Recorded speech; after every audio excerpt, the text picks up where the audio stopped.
Boa tarde a todos. Vamos iniciar mais um evento neste dia e chamamos agora o Walter para fazer a leitura inicial e em seguida a Josi para fazer a prece inicial e nós darmos início a esse encontro. Obrigado. Boa tarde a todos. Leitura do livro Um Só Senhor, de Romeu do Amaral Camargo. Mensagem é rumo ao porvir. Trabalhar com Jesus na restauração da fé viva entre os homens é a grande tarefa do momento, a que os discípulos sinceros do Evangelho não podem fugir.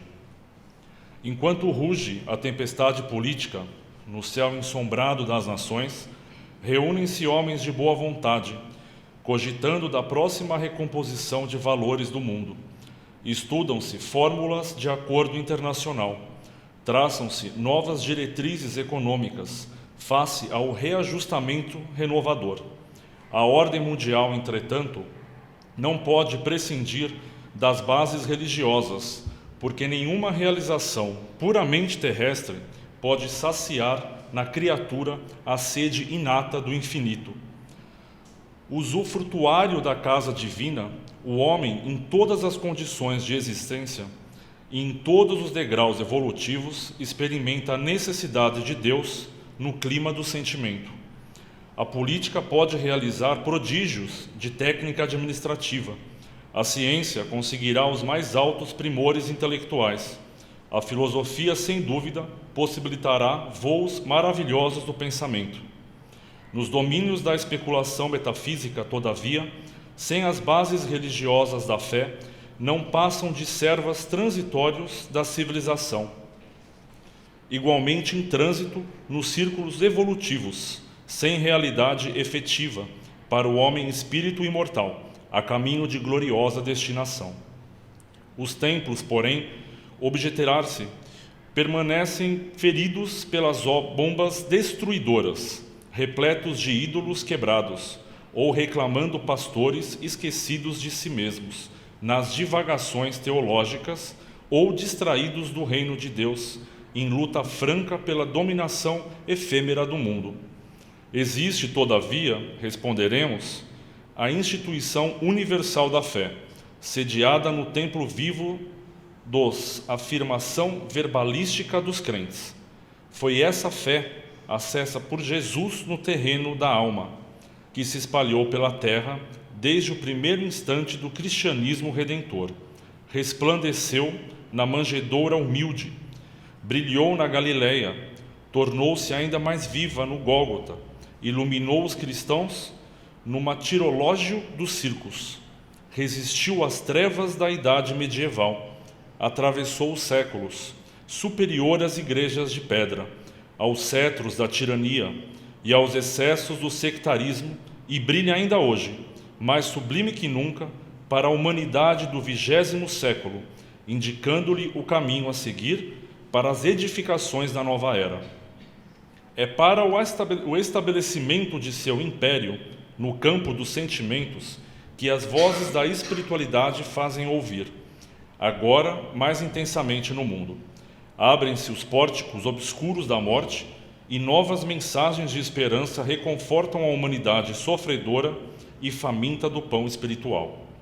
É a restauração da confiança divina no espírito humano, a projeção de luz eterna de Deus sobre as trevas efêmeras do eu. Em todos os setores do serviço terreno, ouve-se a verdade conclamando os homens à vitória da vida eterna. A existência terrestre é apenas um curso breve de aprendizagem. A responsabilidade individual é condição comum a todos os filhos da terra. Cada qual responderá por si próprio, criando seus paraísos ou seus sofrimentos purgatoriais. O corpo é um instrumento sublime. A luta é a lição. A experiência é o patrimônio bendito do futuro. A morte é pura transformação. Herdeiros da imortalidade, seguiremos sob as bênçãos do Pai, rumo ao porvir. Cristianismo redivivo, em movimento libertador da consciência, o Espiritismo desempenha divina missão na atualidade. Continuemos, pois, trabalhando a serviço de sua extensão no campo da prática mais pura. Não nos doa a incompreensão da frivolidade, nem nos fira o espinho da ignorância. Interessados em realizações mais altas, nosso plano de ação não descansa em gloriulas literárias, nem se desdobra ao longo da vaidade e do fanatismo. Trabalhadores da fé viva, cooperamos na solução da ansiedade mundial por uma terra melhor, habitada por humanidade verdadeiramente humana. O evangelho palpitante de vida é o nosso roteiro. Boa vontade sincera é o nosso lema.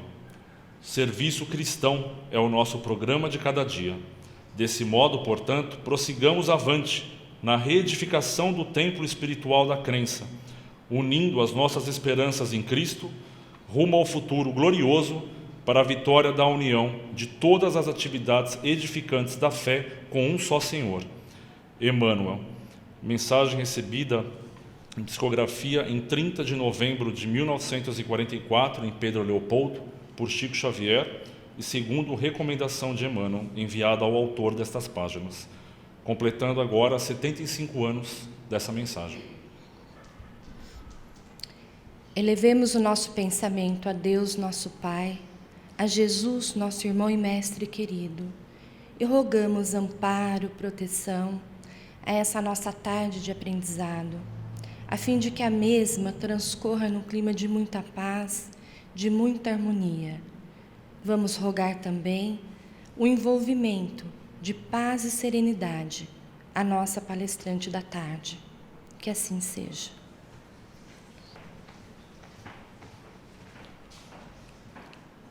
Hoje teremos a palestra com o tema Mulheres Brasileiras, Pioneiras do Espiritismo, que será feita pela Mônica Prioli, jornalista, espírita há 38 anos, estudiosa, portanto, do Espiritismo, pesquisadora, e que traz esse tema tão importante para as nossas reflexões e conhecimento. Ela também é frequentadora aqui desta casa, compondo o grupo Marlene Nobre. E desejamos a ela que ela seja feliz em sua apresentação. Obrigado e boa palestra.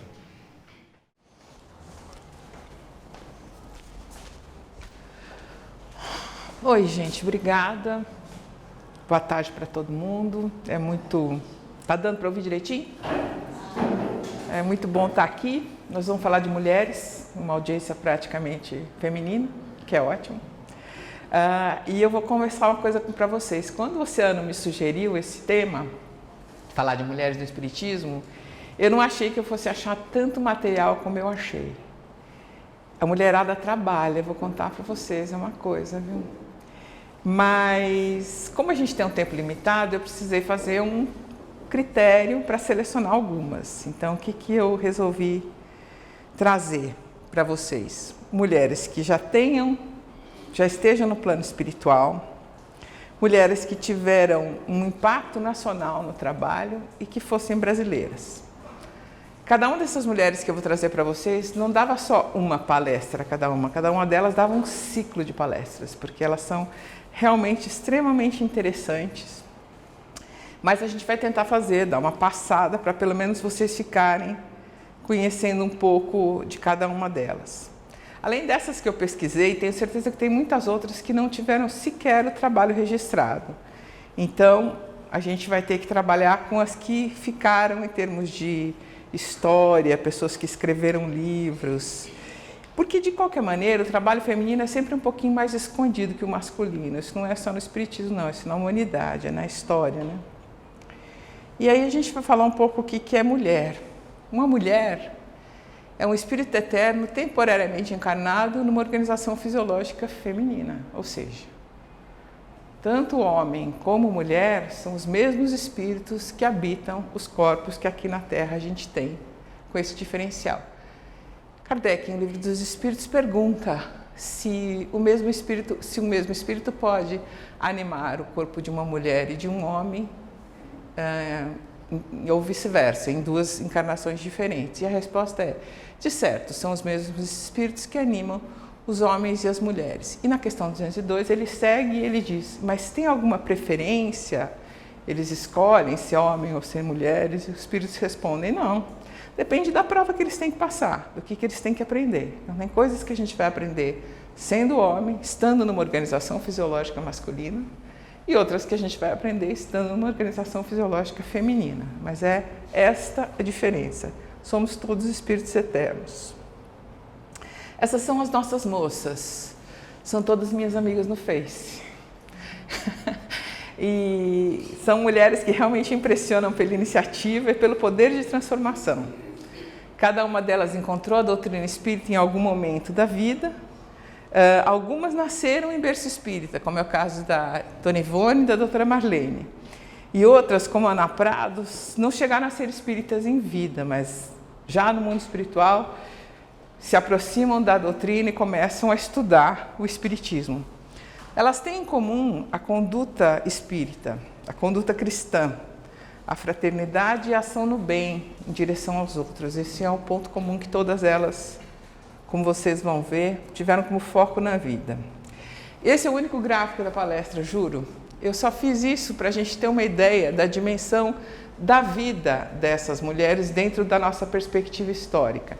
Então, a gente começa com a Anália Franco nascendo em 1856, um ano antes do lançamento do Livro dos Espíritos. E a gente termina com o desencarne da doutora Marlene Nobre já no início do século XXI.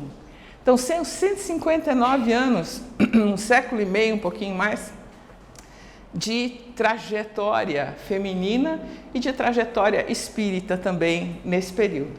A gente teve 2 guerras, a gente teve algumas datas que são importantes, como a Lei do Ventre Livre, a lei em 1879 que autorizava a mulher a cursar o ensino superior, em 88 a abolição da escravatura, só em 1932 as mulheres podem votar, e aí, em 1962, que foi ontem, foi decretado o Estatuto da Mulher Casada, que a mulher não precisava mais de autorização do marido para trabalhar, para receber herança e para a guarda dos filhos. A gente fala isso hoje, parece uma coisa... Foi ontem, gente. Isso foi ontem. Então, todo o trabalho dessas, se a gente pegar, boa parte delas foi num país bastante ainda patriarcalista, bastante machista. Então, a gente precisa ter essa perspectiva, porque isso aumenta o valor do trabalho e da iniciativa de cada uma delas. Bom, vamos começar com a Anália Franco. Esse é o nome todo dela. E esse trabalho eu queria só agradecer, porque esse trabalho é um apanhado de outras pesquisas, de livros, de entrevistas. Eu acho importante agradecer às pessoas que estudaram e registraram a história dessas mulheres. Como acontece, principalmente das mais antigas, tem muitas versões. Uns dizem coisas que são até contraditórias com outras. E eu tentei buscar o que eu achei mais coerente e trouxe para vocês o que eu pesquisei e achei que fazia sentido. Bom, a Anália, ela vivia num lar completamente diferente do que a sociedade na época tinha. Porque o pai e a mãe conversavam muito. Eles falavam sobre as coisas da família, sobre os noticiários. E a mulher conversava, dava a opinião dela, e ele considerava. E ela, pequenininha, via muito essa interação entre eles. O que era uma coisa totalmente não usual. Tanto que quando ela saía em público, ela ficava quieta e andava caladinha do lado dele, para não constranger o marido, porque mulher não abria a boca, não era uma coisa que... O que exigia da sociedade era uma mulher quietinha, obediente, subserviente, então ela sabia cumprir esse papel. A Anália, de pequena, também não queria saber muito dessas regras, não, porque ela aprendeu a ler antes dos 7 anos, e quando ela saía para comprar os livros, os comerciantes iam reclamar com o pai dela, que diziam que ela estava corrompendo uma regra importantíssima, de que a mulher é criada para ter filhos e família. Não tem nada que saber ler, não tem necessidade. A Anália, então, vem para São Paulo, mais ou menos, com 7 anos. Ela era do Rio e se forma professora com 16. Trabalhando aqui em São Paulo, no magistério, como professora, ela se correspondia com esposas de senhores de terras, porque ela queria montar uma escola. Um dia, uma mulher de um fazendeiro ofereceu para ela uma casa para atender a educação dos filhos dela e da educação dos outros fazendeiros lá do local. Quando ela chegou na fazenda, ela fez o que qualquer professora do século XXI faria. Juntou todas as crianças, separou por idade, por níveis de instrução e começou a trabalhar. Só que ela juntou os filhos dos fazendeiros, os filhos dos escravos, os filhos dos colonos, os filhos dos empregados. Quando a dona da fazenda viu, teve uma crise. Expulsou ela da fazenda e da cidade, porque aquilo foi um escândalo. E aí ela foi, junto com um casal de colonos, para uma outra cidade e começou, nesse primeiro momento, a viver com as irmãs da Casa de Misericórdia. Na Casa de Misericórdia, onde ela se instalou, ela tinha muitos filhos que vinham da Roda dos Expostos. Não sei se todo mundo conhece a Roda dos Expostos, é que esse equipamento ficava instalado na parede da Casa de Misericórdia. E a criança vinha com um bebê, a pessoa vinha com um bebê que não queria ou não podia criar e colocava nessa plataforma que depois ela é girada, fechava a portinha e tocava um sino para as freiras virem retirar a criança. A lei do ventre livre aumentou muito esses bebês, porque você tinha as escravas e elas eram induzidas a deixar os bebês, porque eles não eram mais mercadoria. Então, as crianças pequenas até tinham o governo ia dar uma compensação para os senhores de escravos. Mas isso não era muito certo, não era muito fiscalizado, então, via de regra, eles tiravam os negrinhos da fazenda e punham na rua, punham para andar. E a Anália percebeu esse aumento de crianças e começou realmente a ficar muito grande para as irmãs de caridade. Ela alugou uma casa com o salário dela de professora, levou todo mundo para lá. Só que o salário dela mal dava para o aluguel e para a alimentação das crianças. Então, o que ela fazia? Juntava as crianças numa turma, ia nas festas da cidade, ia nas festas da paróquia, pedia ajuda, pedia donativos, E, nossa, as pessoas ficavam escandalizadas. E, de novo, ela foi ameaçada de morte, foi ameaçada de ser expulsa da cidade. Mas o que aconteceu? Ela foi, na época, defendida por abolicionistas, um movimento que já existia, né? E por pessoas que tinham algum tipo de caridade, tinham mais fraternidade com relação ao próximo.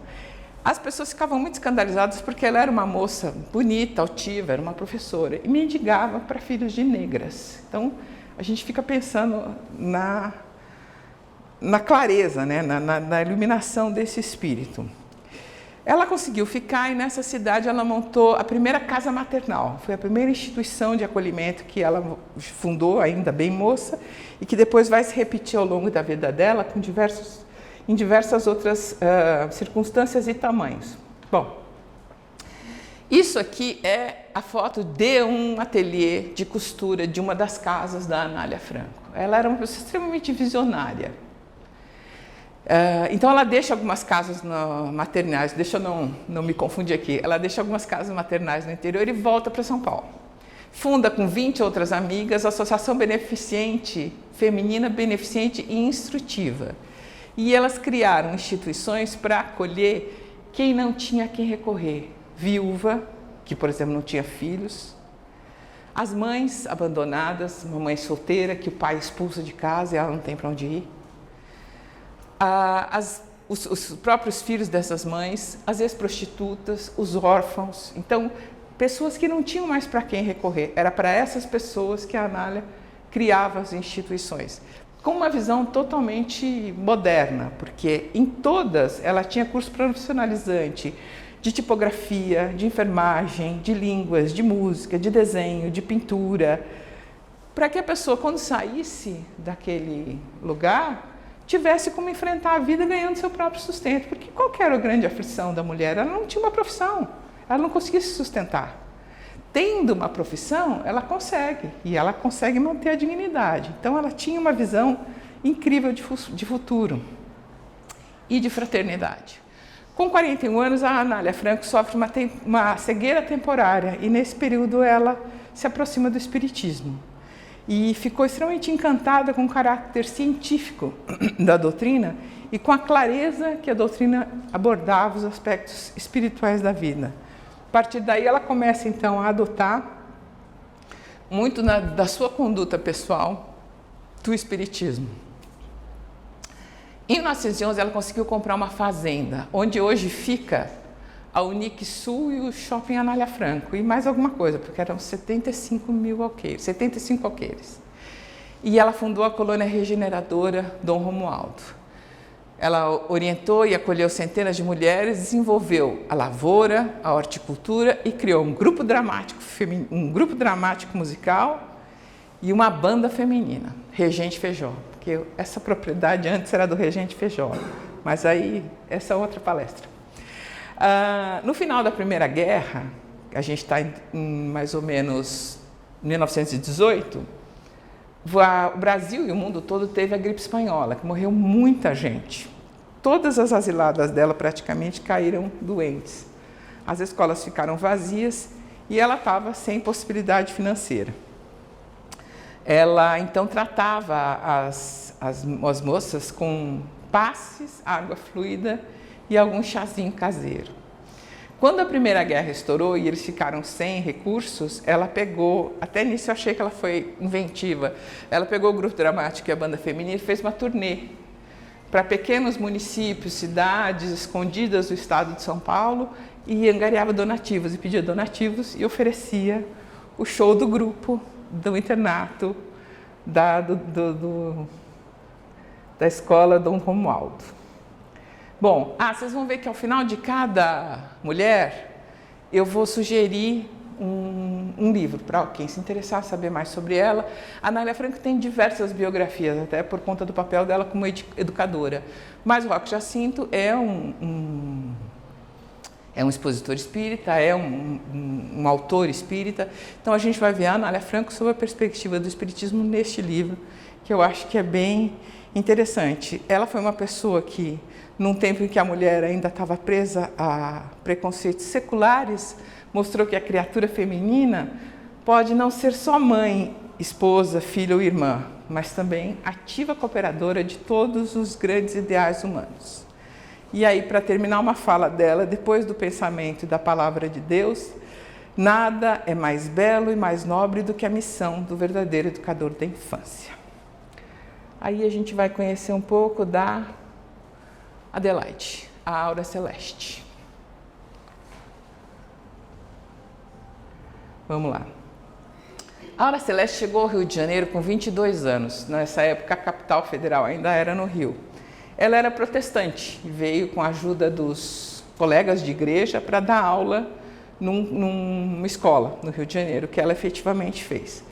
Mas um tempo depois ela organizou na casa dela um curso primário e grandes ilustres figuras da política e da economia do Rio de Janeiro aprenderam as primeiras letras com ela, o que é curioso.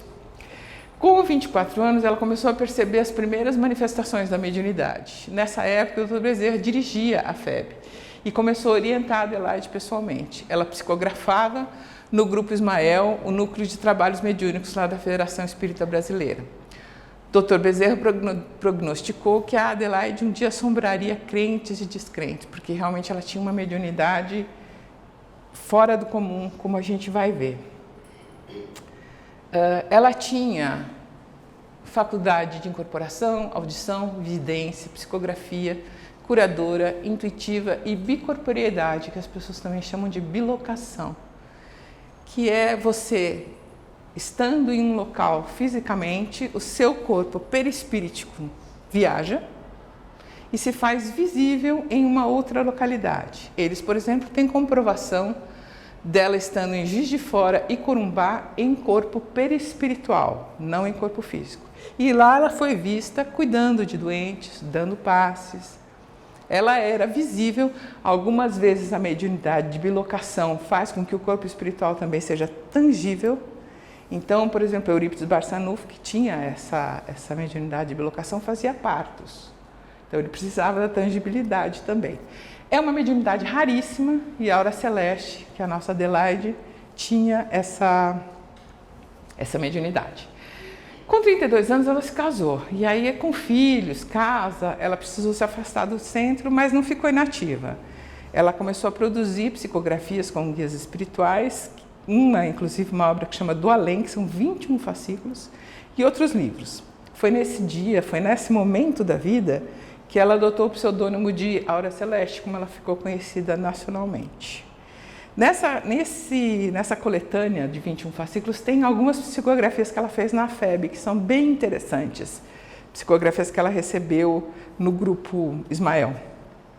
Ela retorna com 46 anos à tribuna e trabalha com o Dr. Joaquim Murtinho, que é um médico espiritual que atende a enfermos e necessitados. Ela era poetisa, conferencista, contista e educadora.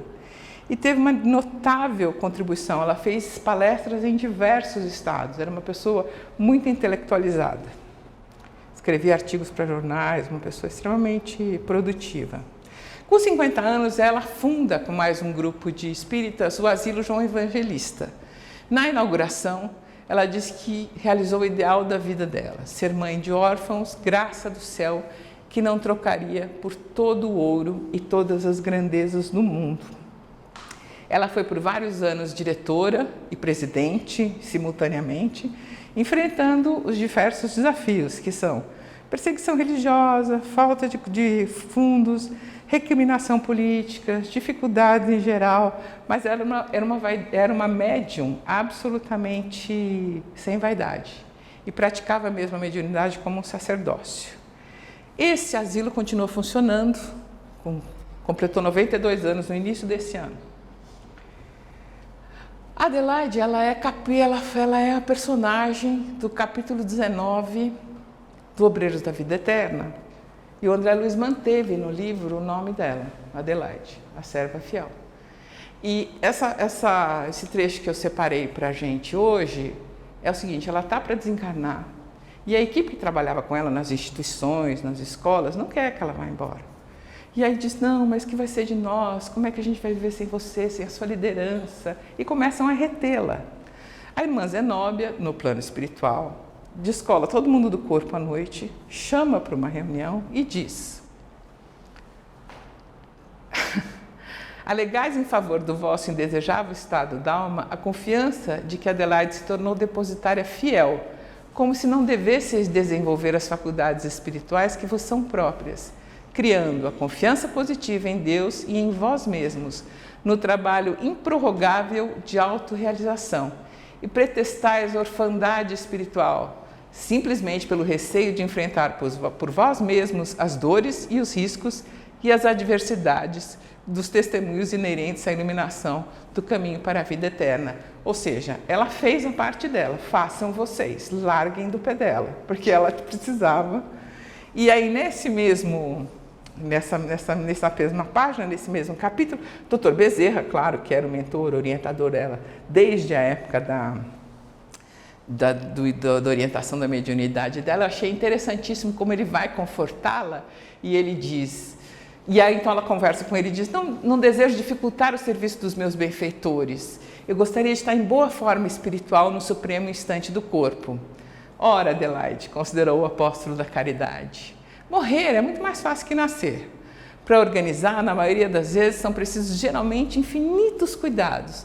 Para desorganizar, contudo, basta um leve empurrão. Em ocasiões como esta, a resolução é quase tudo. Não se detenha. Quando for chamada, não olhe para trás. Também passei por aí. Dr. Bezerra contando de uma dificuldade dele quando ele teve que desencarnar. Também passei por aí. Creia, entretanto, que a lembrança de Jesus ao pé de Lázaro foi ajuda certa ao meu coração em transe igual. Busquei insular-me, cerrar os ouvidos ao chamamento do sangue, fechar os olhos aos interesses terrenos. Pensei nos ensinamentos do Mestre, ao chamar Lázaro de novo à existência, e recordei as palavras: Lázaro, sai para fora. Centralizado a atenção na passagem evangélica, afastei-me do corpo grosseiro, sem obstáculo algum. Quer dizer, ele lembrou da voz de comando de Jesus para que Lázaro saísse e saiu do corpo físico. E aí ele estava ali orientando. A Aura Celeste segue trabalhando, enviando mensagens pela mediunidade do Chico e pela mediunidade do Divaldo. Nesse livro tem mensagens dela para quem se interessar. Vamos conversar um pouco sobre Benedita Fernandes. Vocês conhecem a Benedita? Não? Vamos lá. A Benedita, ela era portadora de uma obsessão atroz, que na época todo mundo achava que era doença mental. Ela perdeu o contato com a família e ia perambulando de cidade em cidade sem rumo. Na falta de um hospital especializado, acabaram entregando ela para a polícia e ela foi morar na cadeia pública. O carcereiro, chamava Sr. Padial, era espírita e tinha na cidade um outro senhor Marquese e eles começaram a conversar e assisti-la, principalmente com passes. Depois de uma crise forte que ela teve, ela ouviu uma voz que dizia para ela assim: Benedita, se compromete consagrar-te inteiramente aos enfermos e pobres, sairás curada daqui. E ela se curou. Foi para Araçatuba e fundou um centro espírita Paz, Amor e Caridade.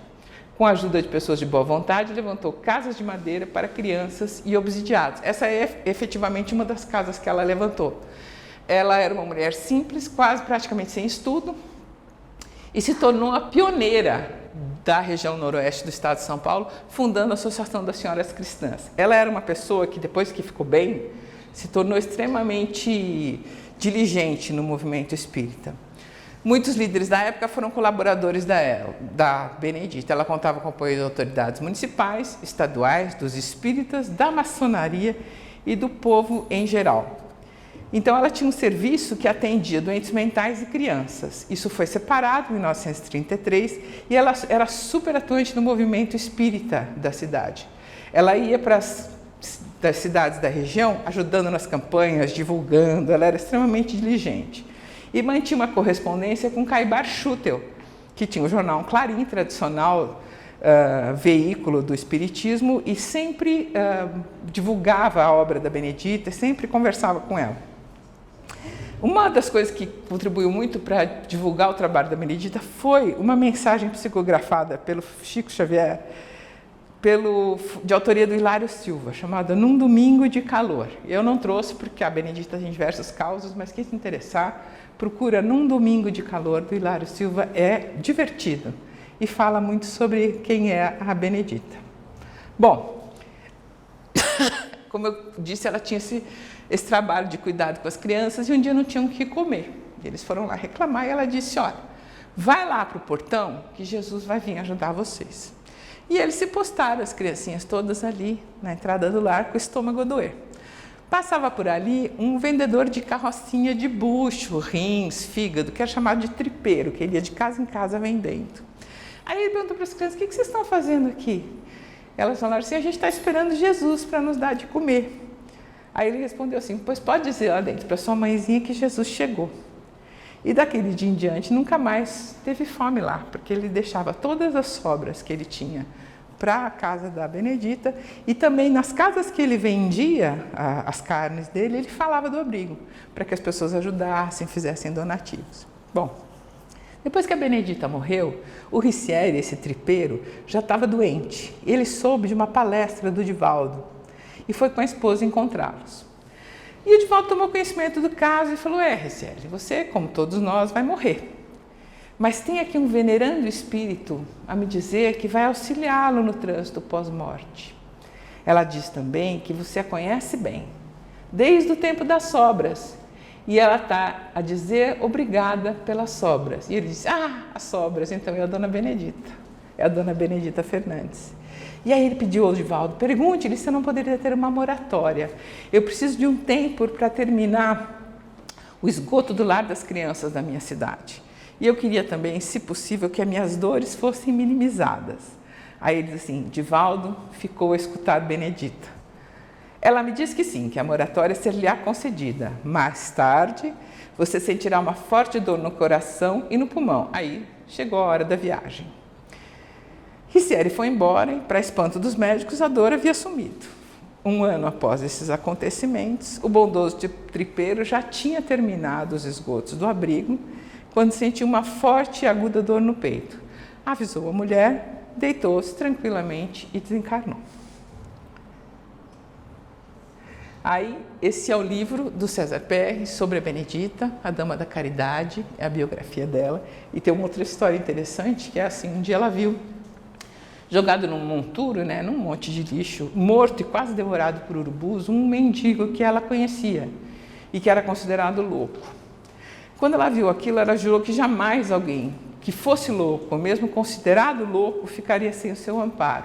E passou a recolher e abrigar também os loucos. O prefeito da cidade viu que era uma boa causa e começou a auxiliá-la financeiramente. Só que um dia o dinheiro parou de chegar. Ela foi à prefeitura, reclamou e soube que não ia ter mais dinheiro. Aí ela falou, tá bom. Avisou o prefeito que ela ia soltar os loucos, porque ela não podia mais sustentar. E deixou os loucos algumas horas vagando pela cidade. Rapidamente o prefeito falou, não, sua subvenção vai ser restabelecida. Pode pegar o financiamento de volta. Então era uma pessoa bem prática, né? Não tinha meias palavras, não. Achei muito interessante. Bom, Ana Prado. Ana Rebelo Prado. A Ana, vocês conhecem? Não? Um pouquinho mais de pessoas conhecem já a Ana. A Ana foi... A família Rebelo lá é do Amazonas, ela nasceu em Parintins. E eles eram super ativos no espiritismo da capital. Os tios eram extremamente divulgadores do espiritismo, a família estava envolvida na Federação Espírita Amazonense, na fundação, mas a Ana foi criada no catolicismo. Aqui está uma foto da família dela, o marido, ela e 3 filhos, né? E ela se casa com Eurípides Albuquerque Prado, que era um comerciante, jornalista, ele era tipo um superintendente municipal lá de Parintins, que seria um prefeito. E ele sempre gostou muito de estudar as questões da imortalidade da alma. Conheceu a doutrina espírita quando ele leu O Céu e o Inferno, e aí começou também a trabalhar no espiritismo na cidade. Quando eles se mudaram para Belém do Pará, ele estava muito interessado nos fenômenos das mesas girantes, o Eurípides, marido dela. Mas ele não encontrou ninguém que quisesse fazer as sessões com ele lá. Então ele resolveu fazer na casa dele, com a família, com os filhos, basicamente, né? A Ana sempre dizia, não posso, tenho que fazer, eu estou ocupada, eu não acredito nisso. Mas teve um domingo que ela não teve como se esquivar. E aí ela participou da sessão e aí começaram os fenômenos. Primeiro, os estalidos, depois arremesso de objetos ao solo, uma flor foi trazida do jardim para dentro de casa e em seguida, nas outras sessões que eles foram fazendo, vieram as moldagens de parafina, os efeitos físicos e as diversas materializações de espírito. Isso aqui é um molde de gesso que é feito a partir do molde de parafina que o espírito faz. Normalmente tem um balde de parafina quente e um balde de água fria. O espírito enfia a mão, sai com a parafina quente, coloca na água fria, o molde fica duro. Aí ele desmaterializa. Porque se você for tirar uma mão humana de lá, você vai quebrar a parafina. Ele desmaterializa. E aí isso aí é feito em moldes de gesso, isso era mostrado para o público na época. Bom, essas são algumas das formações que eram feitas a partir de ectoplasma com o concurso da Ana Prado. Elas se iniciavam em núcleos fosforescentes e depois se esticavam até a forma humana.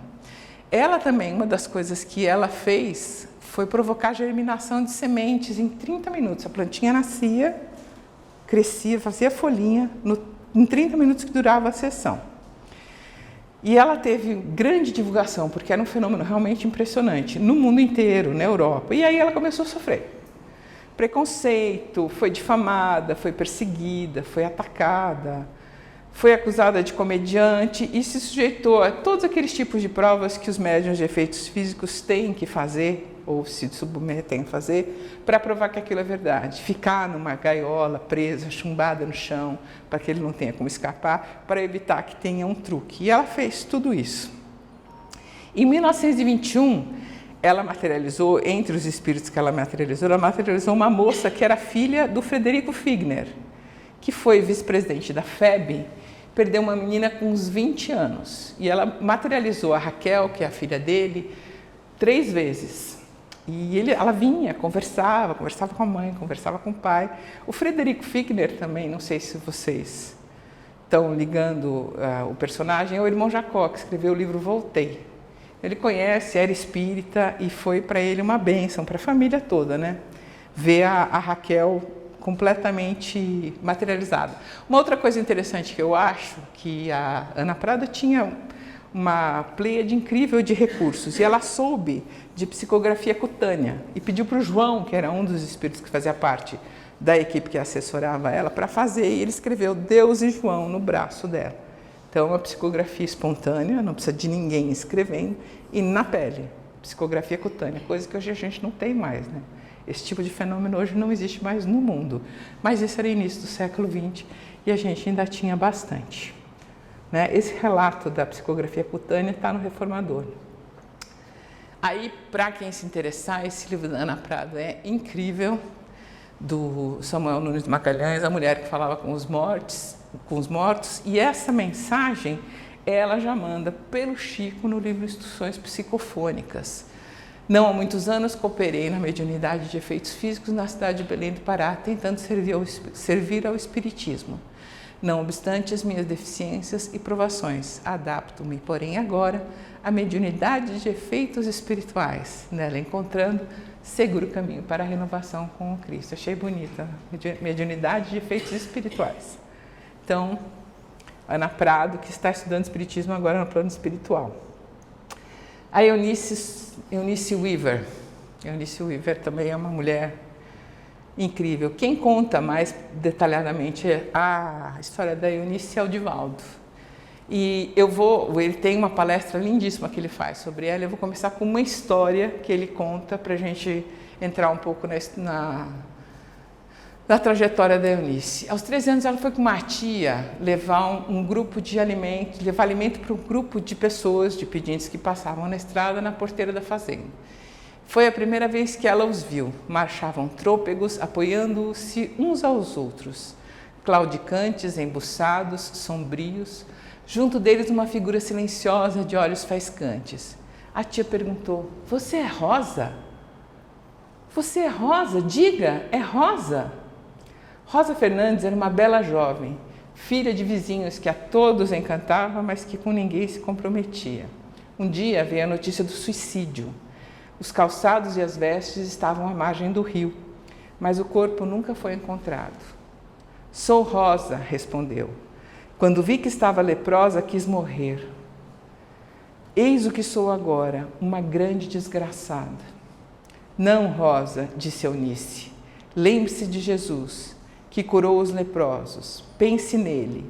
Nunca mais ela esqueceria de Rosa, dos olhos vivos de Rosa. Isso aconteceu quando Eunice era menina, adolescente.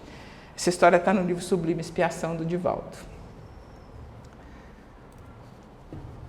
A Eunice se formou professora, estudou educação sanitária e depois casou. Ela era metodista com um missionário americano que era viúvo e ela cuidou dos 4 filhos dele. Um ano depois do casamento, o marido dela passou a dirigir uma universidade flutuante da América do Norte, que era um navio transatlântico que passava em diversos países fazendo palestras, fazendo pesquisa, recebendo estudantes. E com o marido, ela visitou 42 países ao redor do mundo. Estudou jornalismo, sociologia, serviço social, filosofias orientais, visitou templos e foi ao Himalaia. Entrevistou Gandhi, de quem se recordava, foi o homem mais próximo de Jesus Cristo que conhecia. Por onde passou, ela se interessou e estudou o problema da hanseníase. De volta ao Brasil, ela começou a campanha de assistência. Naquela época, a hanseníase, a lepra, né, gente, era um dos principais problemas sociais de saúde pública. Ela sabia que a lepra não era hereditária, ou seja, não passava para as crianças. Então, ela se dedicou a construir os preventórios, que depois eram transformados em educandários, que recebiam essas crianças até os 20 anos. Esse preventório, esse educandário, foi inaugurado em 1942, em Belém do Pará.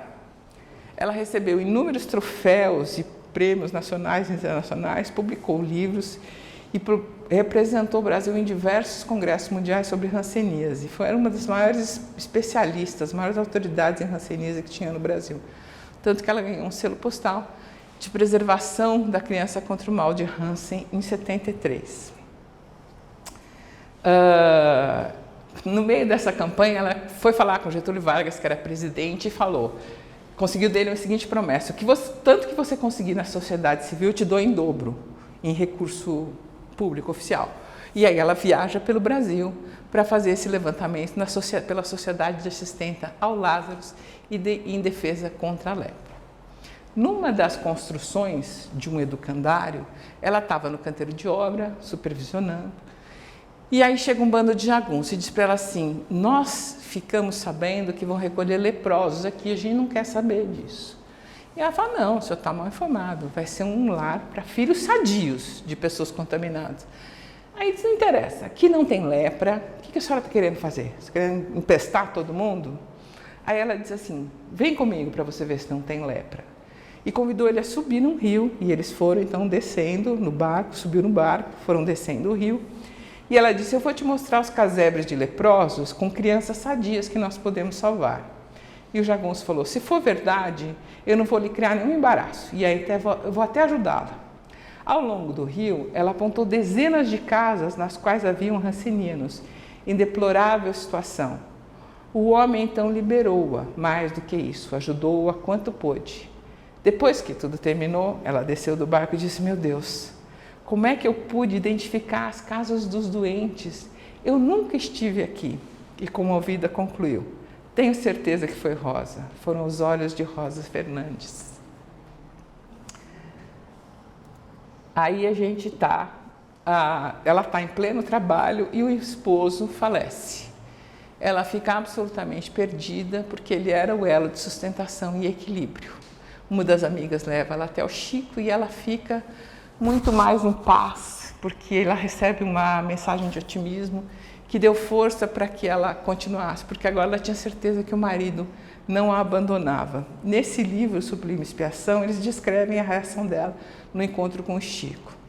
Sua vida mudou, isto é, se renovou, com a ampliação ainda maior dos serviços de abnegação e caridade. Nenhuma luta, nenhum ultraje encontrou guarida no seu devotado coração a partir daquela hora. Abriu os braços aos filhos do Calvário e marchou na direção do amanhã. O Chico tinha recebido uma mensagem do marido, depois o Divaldo recebe uma outra mensagem do marido para ela, e ela, quando desencarna, manda uma mensagem para o Divaldo, que chama Marcados na Alma, não mais no corpo físico, mas Marcados na Alma, que foi publicada na revista Reformador e que está nesse livro Terapêutica de Emergência. O livro anterior, Sublime Expiação, é o que fala mais sobre a Eunice. E o Divaldo tem uma palestra incrível que ele fez no Grupo Espírita André Luiz, no Rio, em 97. Então, se vocês quiserem ir no YouTube, vale muito a pena. Ele conta toda a história da Eunice lá, com aquele jeito incrível, né? Com aquela oratória espetacular do Divaldo. Então, é muito bonito. Dona Ivone. Essa acho que é a passagem mais conhecida da Dona Ivone, que ela já chegando, com 29 dias de vida. Ela tem um ataque de catalepsia, de morte aparente, fica 6 horas morta. Aí vai, prepara, velório, mortalha, tudo bem. A mãe não se conformava, achava que a filha não estava morta. Vai para o quarto, faz uma oração e entrega a menina a Maria de Nazaré. Diz: é sua, não é mais minha, agora é sua. Depois ela foi para o berço e começou a tocar o bebezinho repetidas vezes, aqui assim como quem não passe. E a criança acordou aos prantos e realmente percebeu-se que era só uma coisa temporária, ela não estava realmente morta. Com 5 anos, a Ivone via claramente os espíritos e como se fossem pessoas normais encarnadas. Para ela era a coisa mais comum do mundo. Fazia parte da família dela. Aliás, era muito estranho, porque ela conta que ela tinha 3, 4 anos e ela não conhecia aquela casa. Então, ela ficava para a mãe chorando e descrevendo a casa dela da última encarnação para a mãe levá-la de volta para casa, que aquela não era a casa dela. Então, era muito sofrido, porque ela convivia com o Chaves, que foi pai dela na outra encarnação, como espírito, e com os pais da vida real. Para uma criancinha de 3, 4 anos, era uma coisa difícil. Bom, com 8 anos, ela teve novamente esse fenômeno cataléptico, que ela teve lá um fenômeno interessante, mas que não vai dar tempo da gente contar. E a partir dos 16 anos, esse fenômeno se tornou comum. Era como ela recebia as exposições dos livros que ela ia escrever depois. Era assim que eles mostravam o cenário geral. Bom, A Ivone foi criada num ambiente pobre, lutando com dificuldades, mas os pais eram pessoas muito generosas e recebiam em casa, mesmo quando não tinham muitos recursos, hospedavam pessoas que precisavam. Ela ganhou com 12 anos o Evangelho segundo o Espiritismo e o Livro dos Espíritos, que leu diversas vezes durante a vida. A mãe era católica, o pai era espírita e ela rapidamente percebeu na vida dela que vaidade não ia funcionar e que a missão dela era realmente atender às necessidades do próximo. Ela não pôde estudar, não tinha condição financeira, foi até o primário só, mas ela tinha grande vocação para o magistério e para a literatura. Então ela estudou até de madrugada, todas as noites, se tornou autodidata e acabou sendo uma pessoa bastante informada. Com 16 anos, ela começa, então, o seu trabalho mediúnico, que segue por toda a vida. Em 1926, sob a orientação de Leon Denis, ela escreve essa que é uma das grandes obras da literatura espírita, que é Memórias de um Suicida, que foi escrita em 1926 e só foi publicado 30 anos depois, porque ela escrevia tudo à mão. Enfim, também é uma história interessante. Nessa obra autobiográfica, a gente tem outros livros também, mas eu quis também separar. Esse é uma autobiografia que ela escreveu, segundo ela disse, porque os espíritos mandaram. Ela falou, eu não escreveria, mas eles orientaram que fizesse, então eu fiz. E ela conta que ela teve uma vida fértil em dores e lágrimas. E mais adiante ela garante que absolutamente não teríamos vencido nas lutas e nos testemunhos que a vida nos exigiu de nossas forças, se desde o berço não fôramos acalentada pela proteção vigorosa da revelação celeste denominada Espiritismo. Então, para quem tem uma mediunidade estuante, ou para quem tem acho que para qualquer pessoa o Espiritismo é uma bênção. Mas para quem vive em dois mundos, como vivem esses médiuns, é uma coisa que deixa a pessoa equilibrada, consegue dar para ela uma noção de uma clareza que de outro modo não existiria. Ela tinha psicografia, era médium receitista, de desdobramento, psicofonia, vidência e efeitos físicos. E tinha um especial carinho pelos suicidas. A própria Ivone foi suicida diversas vezes em outras vidas. Ela lia o jornal e escrevia os nomes dos suicidas como se fosse um livrinho de vibração. E aí orava por eles todas as noites. O Memórias do Suicida, o Divaldo conta que o Chico contou que o André Luiz disse que é a maior obra do seu gênero dos últimos 5 anos e dos próximos 5 anos. 50, perdão, dos últimos 50 anos e dos próximos 50 anos. 5 é pouco, né? A Dona Ivone tinha essa característica de ter o Evangelho de Jesus dentro da conduta. Era extremamente fiel a Jesus e a Kardec. A produção mediúnica e a postura moral na vida dela são um legado valoroso na superação e na reconquista dos valores espirituais. Seus livros são, ao mesmo tempo, ótima literatura e profunda instrução espiritual. É mesmo. Esses 3 falam de 3 encarnações dela. Ela é a mocinha nos 3 livros. E é maravilhoso. Dá de 10 em qualquer novela. E é incrível os romances e tem um conteúdo doutrinário super bonito também. Aí eu peguei algumas falas dela para a gente falar um pouco para a gente entender um pouco como era o processo que ela recebia esses livros. E ela fala, a fim de receber esses livros, seus autores espirituais retiravam o meu espírito do corpo material, levavam-me com eles para o além, para o país em que se desenrolava a ação. Conheci assim muitas paisagens do mundo espiritual e países estrangeiros em diferentes épocas e séculos. Nesses locais, eu assistia a peça ser escrita pelos autores espirituais.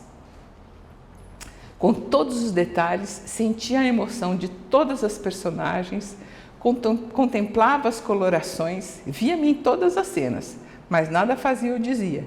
E ouvia uma voz desconhecida a narrar o drama, mas sem ver o narrador. Ouvia ainda tudo quanto diziam as personagens. Ela ia para um teatro 4D, sentia, ouvia, percebia, eles davam para ela uma noção de todo o espetáculo, de todo o acontecimento. E depois ela lia os livros, ela fazia a psicografia dos livros. A Ivone tem uma produção mediúnica literária incrível. Eu destaquei aqui esse caso, que é um caso interessante, que o Roberto, que é de quem trata esse livro, era um dos espíritos que fazia parte da equipe dela.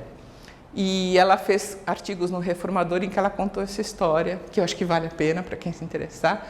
E as 2 biografias, as 2 são com visão espírita, né, da Ivone. Essa é um pouco mais antiga, aquela um pouco mais recente. Dona Cida. Quem conhece a Dona Cida?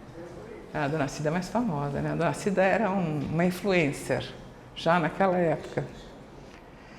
Vamos lá. Dona Cida, ela trabalhava como enfermeira na Santa Casa de Misericórdia. E aí, quando começaram a chegar, era 1957, quando começaram a chegar os pacientes com a doença do fogo selvagem. O nome técnico é pênfigo foliáceo, uma doença autoimune, que as bolhas estouram e não cicatrizam. Hoje a gente já sabe que ela não é contagiosa e que já tem cura.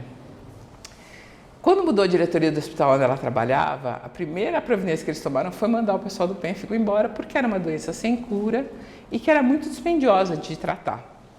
E ela foi lá e argumentou e tentou falar, eles não têm para onde ir, não teve conversa. Ela foi na rádio, foi no jornal, tentou angariar apoio, também não teve conversa.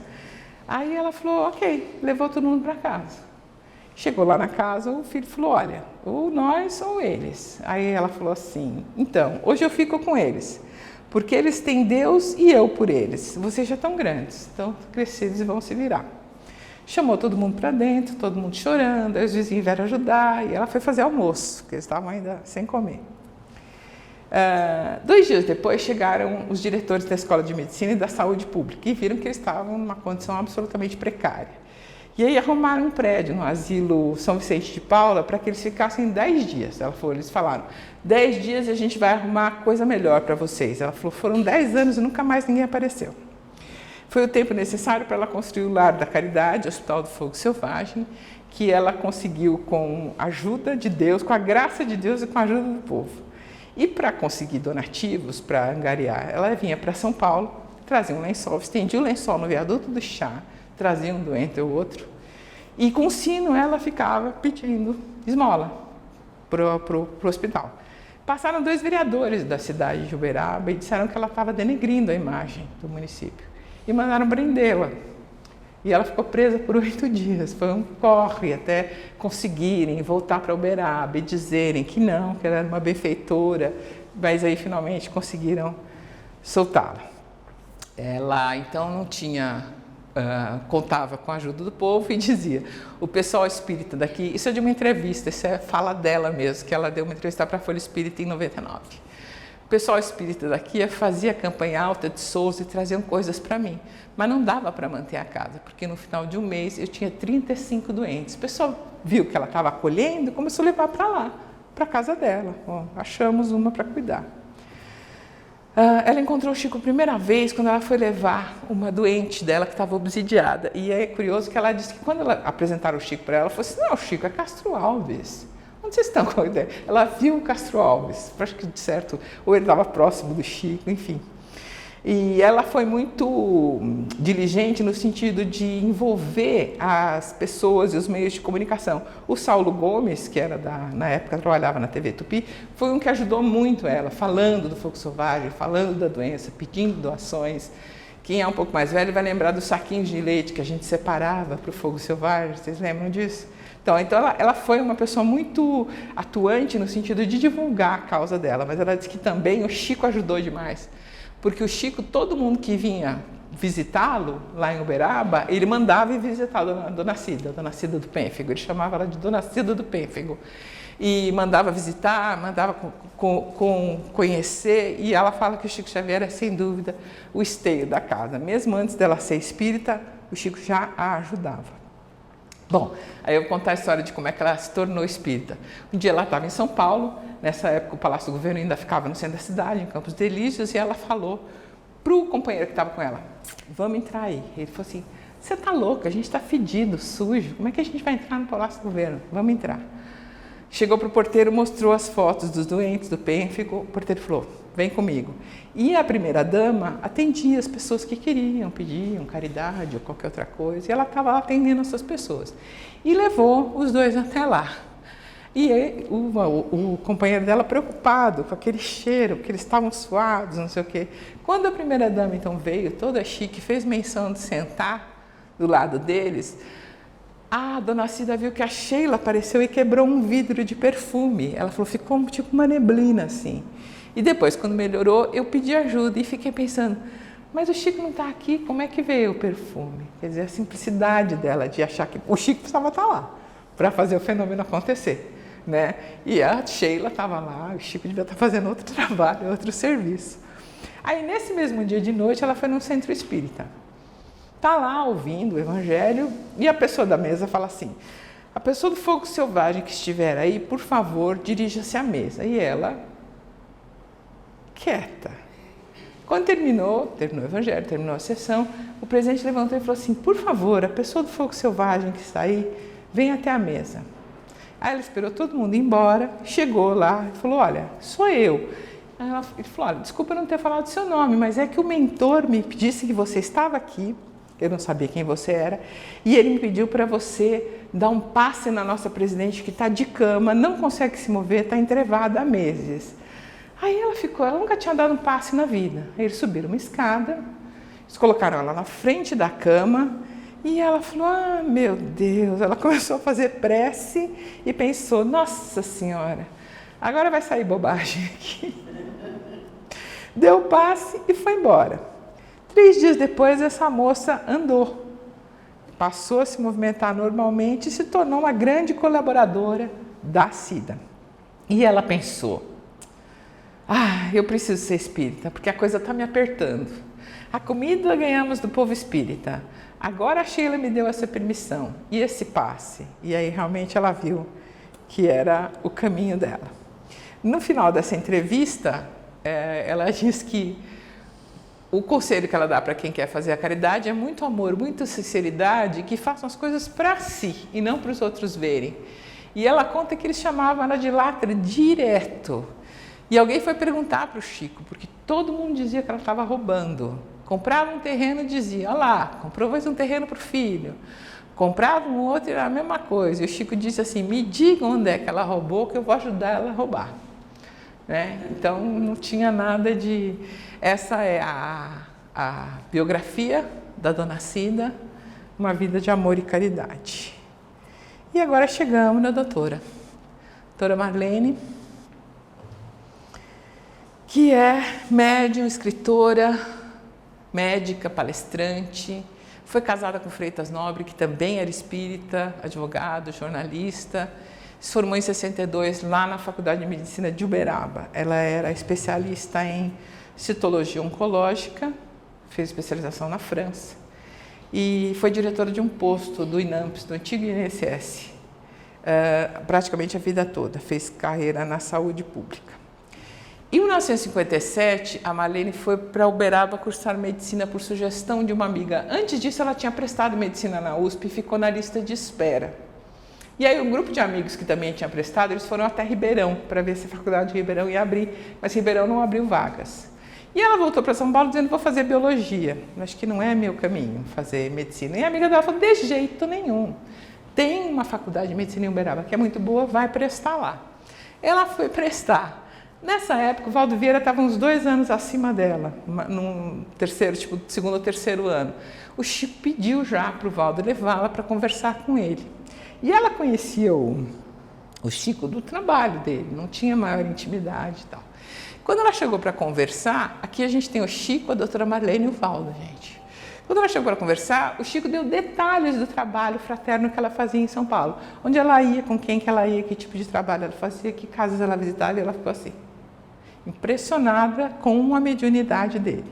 E aí ele convidou ela para trabalhar lá na Comunhão Espírita Cristã. E ela ficou extremamente feliz. E aí trabalhou com ele todo o período da faculdade, que foi de 59 até 62. Em 62 ela volta para São Paulo, mas ela manteve uma amizade muito próxima com o Chico até o desencarne dele. Ela nasceu em lar espírita e ouviu do Chico que se fracassasse não teria perdão, porque tivera pais espíritas maravilhosos. E ela dizia que era verdade mesmo. Bom, o Chico recomendou a família da doutora para fundar um grupo, e eles fundaram o Grupo Espírita Caibar Schutel. Em 66 foi inaugurada uma creche, que hoje se chama Lar do Alvorecer Marlene Nobre, e em 63 eles criaram uma entidade assistencial, que tinha distribuição de remédios, doação de roupas, calçados e atendimento médico para toda aquela região do ABCD. Em 74, também por incentivo do Chico, eles fundam a Folha Espírita. E a doutora Marlene acompanhou e contribuiu no Confere Espírita desde o início. E ela fala uma coisa que eu acho muito interessante, que o Freitas Nobre dizia que o Espiritismo tem que estar em todos os assuntos, porque o Espiritismo tem uma visão completamente diferenciada e uma perspectiva que acrescenta demais para os nossos fatos do dia a dia. E que um jornal espírita ajudaria as pessoas a verem a realidade por essa perspectiva. A doutora Marlene, ela fez parte do grupo que fundou a AME São Paulo, ela fundou e presidiu a AME Brasil e a AME Internacional quando ela desencarnou em 2015. As associações médico-espíritas têm essa proposta de um novo paradigma, de que o homem não é só corpo, ele tem também uma alma, e é a alma que é a verdadeira essência do homem, e é assim que ele deve ser tratado, né? Então, ela participou ativamente da criação dessas instituições. Aliás, está tendo um congresso espírita hoje, eu estava vendo na Inglaterra, em Londres, está tendo um congresso médico espírita da AME Internacional. E aí eu vou contar para vocês uma história que o Dr. Décio, que é um dos mais brilhantes discípulos da doutora Marlene, escreveu. Eu adaptei, mas mais ou menos 15 dias depois que o Dr. Freitas tinha morrido, ela acorda ainda com o coração doído, triste, e vê uma figura iluminada ao pé da sua cama. Bom dia, Marlene, não sou eu. E ela exclama surpresa, Dr. Bezerra. E ele com a voz serena, desculpa estar aqui essa hora, mas é que a gente tem muito trabalho e nenhum tempo a perder. E continuou, trago revelações, algumas dolorosas, mas importantes para que você entenda o que a gente precisa fazer e qual que é o seu compromisso na tarefa. Ela afirma, estou pronta. E em seguida toma posse como presidente da AME São Paulo, que foi criada em 68, mas estava completamente esvaziada. Então, em 1990, ela dá um novo fôlego para a instituição. Em 2000, ela estava trabalhando no computador dela. Uma outra figura iluminada aparece. Marlene, bonjour. Leon Denis estava ali diante dela. Professor, o que eu posso fazer para o senhor? A Europa, Marlene, a Europa. Quando é que você vai começar o trabalho lá? Ela ficou quieta por um instante e disse, estou pronta, professor, mas eu não tenho convites para a Europa. Como é que eu posso fazer isso? Ele olha fixamente para ela e diz, você está esperando convite, Marlene? E vai embora, sem esperar a resposta. Aí ela conversou com alguns companheiros já espíritas que viviam na Europa e decidiu fazer um congresso. Vendeu o carro para bancar as despesas, alugou o auditório, pagou cartazes, a divulgação, e ela convidou os médicos que seriam oradores, e todo mundo viajou por sua própria custa. Em 2003, no dia do Alto de Fé de Barcelona, em 9 de outubro, 142 anos depois de terem sido queimados os livros do Allan Kardec em praça pública, na mesma cidade, em Barcelona, a doutora Marlene realizava o primeiro Congresso Europeu de Medicina e Espiritualidade. Ela percebeu, e a equipe da AME também, que a linguagem médico-espírita era uma coisa que apelava mais ao povo europeu, porque é uma história de muita angústia, de muita luta, de muita briga religiosa na Europa. Então, esse acesso que ela teve pela linguagem espírita permitiu que florescesse realmente as associações médico-espíritas lá, que seguem promovendo congressos, encontros, e a gente tem cada vez mais artigos médicos que são publicados em revistas indexadas, que são revistas acadêmicas da medicina. Quer dizer, a doutora Marlene, ela abriu a questão da medicina e espiritualidade de maneira que os médicos hoje conseguem dizer que são espíritas sem precisar ficar constrangidos. Ela teve uma postura extremamente científica e abriu muito essa estrada mesmo de conquista que agora está a pleno vapor, principalmente no Brasil. Bom, a doutora Marlene foi autora de diversos livros. Ela escreveu, este foi o último livro que ela escreveu em vida, que ela conta a história dela com o Chico Xavier, que é muito bom porque fala muito dela também. E aí, para a gente encerrar, a doutora Marlene no dia da formatura com o Chico, né? E essa frase do Chico ela gostava muito. A fé abre uma picada, né? Abre um caminhozinho, a razão vem e constrói uma estrada. É isso, gente.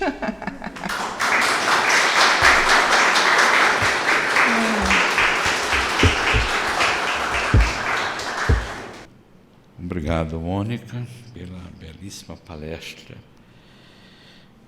Você vê que tem bastante nome, né, Mônica, para falar sobre essas mulheres espíritas. Eu queria só convidar também para no próximo mês, dezembro, o nosso palestrante, encerrando o ano. Deixa eu ver aqui. É o nosso Saulo César, que fez aquela coleção de livros do Evangelho por Emmanuel. Ele já esteve aqui 2 vezes e pela 3ª vez ele vem agora. Eu dei um tema para ele, ele adorou e já está... É um tema que sempre esteve na minha mente. A obra de Chico Xavier complementa a de Allan Kardec. Então, vai ser no dia 14, é um seminário, começa às 4 da tarde, vai até 6h30. É um mini seminário, mas com uma pessoa que entende muito da obra de Emmanuel, a obra de Chico, porque ele pesquisou todos os livros do Chico para poder fazer aquela coleção extraordinária. Nós vamos ter, então, um passe, depois da prece final, e um passe e o nosso cafezinho tradicional. Muito obrigado a todos por terem vindo. Faz favor. Querido Mestre, amado Jesus, agradecemos a oportunidade bendita de estarmos aqui reunidos em Seu nome para aprender as lições do Evangelho dessas irmãs que nos inspiram e que vivenciaram a Sua lei de amor. Que possamos nós, todos os dias, nos esforçarmos para esse objetivo maior do nosso progresso espiritual, diante das Suas leis e dos Seus sentimentos mais nobres, que é o amor em ação em todos os campos da vida. Que assim seja, graças a Deus.